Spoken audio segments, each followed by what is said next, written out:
Hai sahabat MPK Indonesia dimanapun berada. Saat ini kita akan belajar lagi dari ilmuwan Kristiani yang berkontribusi dalam pendidikan Kristen. Siapakah ilmuwan yang akan kita bahas saat ini? Mari kita simak penjelasan berikut. George Leopold Cuvier. Lahir tanggal 23 Agustus 1769, di kota kecil Montbéliard, yang berbahasa Prancis di daerah Württemberg, tidak jauh dari Prancis. Dia adalah putra kedua dari 3 bersaudara. Ayahnya perwira di ketenteraan dan keluarganya adalah penganut agama Kristen Lutheran yang sangat taat. Kakak laki-lakinya meninggal tak lama sesudah dia lahir. George mula-mula dididik di rumah oleh ibunya. Minatnya terhadap zoologi dan botani telah tampak sejak dini. Pendidikan dasar ditempuhnya di Montbéliard. Dari tahun 1784 sampai 1788 dia melanjutkan pendidikannya di Akademi Caroline di Stuttgart, sekolah yang didirikan oleh bangsawan Württemberg, untuk mendidik anak-anak muda yang kelak mengisi jabatan administratif dalam pemerintahan. Ia antara lain mempelajari zoologi dan botani. Karena tidak ada lowongan administratif di jawatan sang bangsawan ketika George lulus, dia pergi ke Prancis dan menjadi tutor dalam sebuah keluarga bangsawan beragama Protestan di Normandi. Kemudian dia bekerja sebagai pegawai pemerintah di sebuah kota kecil. Selama 7 tahun di Normandi, George memanfaatkan waktu senggannya untuk mempelajari tanaman dan hewan lokal, terutama hewan invertebrata di sepanjang pesisir. Karir yang pernah dijalani oleh George Cuvier adalah: tahun 1795, Cuvier bertemu dengan A. H. Tessier, seorang ahli pertanian. Tessier mengakui kemampuan Cuvier dan mengusulkan dia menjadi asisten guru besar dalam bidang anatomi perbandingan di Museum Nasional Sejarah Alam di Paris. Anatomi perbandingan meliputi kajian bagian-bagian badan hewan dan manusia serta fungsinya, persamaan dan perbedaannya. Sumbangan ilmiah besar yang diberikan Cuvier adalah bahwa dia telah memantapkan ilmu anatomi perbandingan dan paleontologi. Paleontologi adalah ilmu yang mempelajari fosil hewan, manusia, dan tumbuhan. Dia juga memberikan sumbangan berarti untuk proses penggolongan hewan dan tumbuhan. Dia mengatakan bahwa, jika spesies memang berubah secara bertahap, kita seharusnya bisa menemukan jejak perubahan itu, antara fosil, Paleotherium dan spesies yang ada sekarang seharusnya ada bentuk. Tapi ini tidak pernah ada. Hingga sekarang hal ini masih belum terbantah, meskipun berjuta-juta fosil baru telah ditemukan sejak zaman Cuvier. Kaum evolusionis seringkali menyatakan, ini membenarkan keyakinan mereka bahwa satu jenis hewan bisa berubah menjadi hewan lain.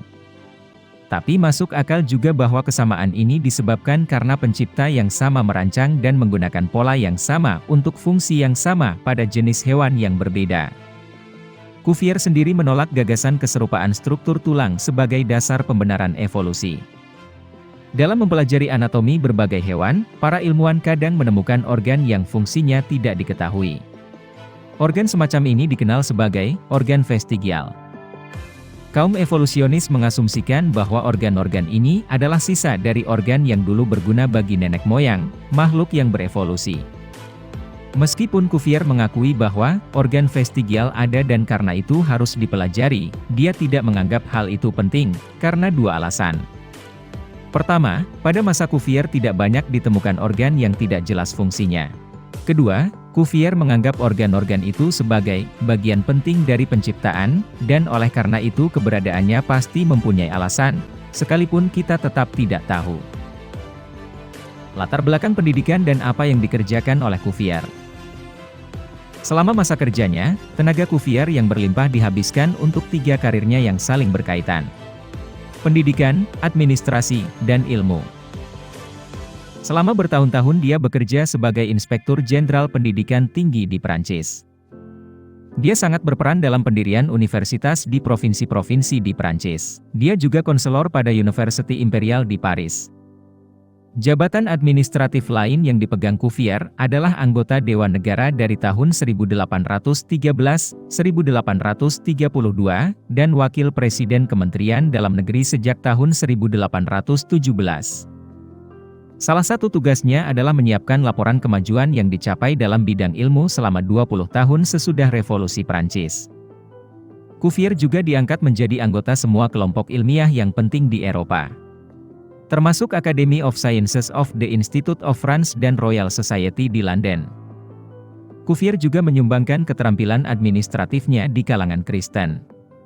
Tahun 1828, dia menjabat direktur semua gereja non-Katolik di Prancis, dan tahun 1822 dia memimpin Fakultas Teologi Protestan di Universitas Paris.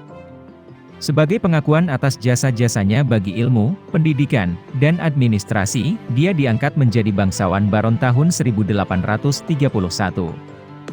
Hal menarik yang Cuvier teliti adalah kitab Kejadian sebagai catatan cermat tentang peristiwa lampau. Cuvier yakin bahwa kitab Kejadian adalah tulisan yang akurat tentang apa yang terjadi di masa lampau, dan dia yakin bahwa fosil-fosil yang ditemukan mendukung pandangannya itu. Cuvier memperkirakan jangka waktu yang pendek bagi bumi. Dia percaya bahwa malapetaka pergeseran lapisan tanah secara tiba-tiba dan banjir menghancurkan seluruh spesies organisme tertentu dan memberi bentuk yang sekarang kepada bumi, dan bahwa air bah zaman Nuh merupakan kejadian yang paling akhir dan paling dramatik. Perlu dicatat bahwa Alkitab tidak menuliskan malapetaka lain yang lebih besar daripada air bah pada zaman Nuh. Dia juga percaya bahwa fosil telah membuktikan ketidakbenaran pandangan uniformitarian, keseragaman, yang mengatakan bahwa kejadian sehari-hari yang membentuk permukaan bumi dalam jangka panjang. Pendekatan keseragaman ini sering dipakai para ahli biologi penganut gagasan evolusi, untuk membenarkan jangka waktu panjang yang merupakan bagian penting dari teori mereka. Hal apa yang dapat dipelajari dari sisi iman Kristiani Cuvier?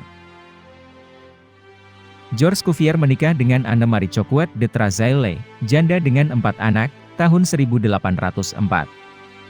Mereka mempunyai 4 anak, tapi hanya seorang yang bertahan melewati masa bayi. Cuvier sendiri meninggal di Paris tanggal 13 Mei 1832 tatkala epidemi kolera mewabah. Sepanjang hayatnya, Cuvier adalah Lutheran yang saleh. Karena dia berpendapat bahwa tulisan ilmiah harus semata-mata ilmiah, dalam karya-karyanya dia jarang menyinggung keyakinan agamanya. Tapi kalau dia menyebutkannya, dia selalu menegaskan bahwa dia Kristen yang mempercayai Alkitab. Gagasan evolusi yang dianut ilmuwan-ilmuwan pada masa itu ditentangnya berdasarkan argumentasi ilmiah yang kukuh.